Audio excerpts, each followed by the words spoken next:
बघा आता पुढचा प्रश्न खूप सोपा प्रश्न आहे. आता घातांकित संख्याचा गुणाकार व्यस्त हा तुम्हाला सांगितलं होतं आधी की जर एखाद्या घातांकित संख्या असेल, घातांकित संख्या म्हणजे कसं की एखाद्या संख्येचा घात असेल मग त्याचं गुणाकार व्यस्त हे एक पद्धत आहे की नाही. मग त्या पद्धतीने आपण याला सॉल्व करूया. एक तर तुम्ही नंतर पण करू शकता घातांकित संख्याचा गुणाकार व्यस्त किंवा इथं पण करू शकता, काही प्रॉब्लेम नाही. ठीक आहे. बघा आता आपण स्टार्टिंगलाच करून घेऊया.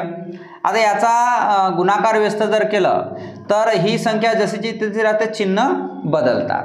जसं आता 1/216 आहे बरोबर. तर याला आपण आताच करू शकतो की 216 चा घात 2/3 मायनस निघून जाईल इथून. आलं लक्षात. त्याच्यानंतर भागाकारामध्ये 27 चा घात 4/3. अंश आणि छेद जसेच्या तसे राहतात, फक्त चिन्ह बदलून जाते. मग आता 216 कोणाचा किती भाग आहे? 6चा घन. मग त्याचा घात 2/3. आलं लक्षात. 27 3चा घात 3, त्याचा घात 4/3 बरोबर.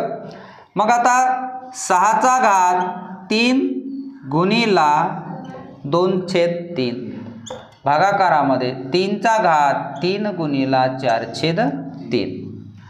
3 कॅन्सल, 6चा वर्ग. आला लक्षात.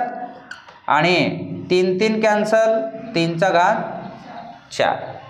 आता 6चा वर्ग किती? 36 भागेला 3चा घात 4 म्हणजे 81. आता 9 × 36 9 9 81 म्हणजे 4/9 हा तुमचा आन्सर आलेला आहे. समजलं तुम्हाला? हे तुम्ही लिहू शकता.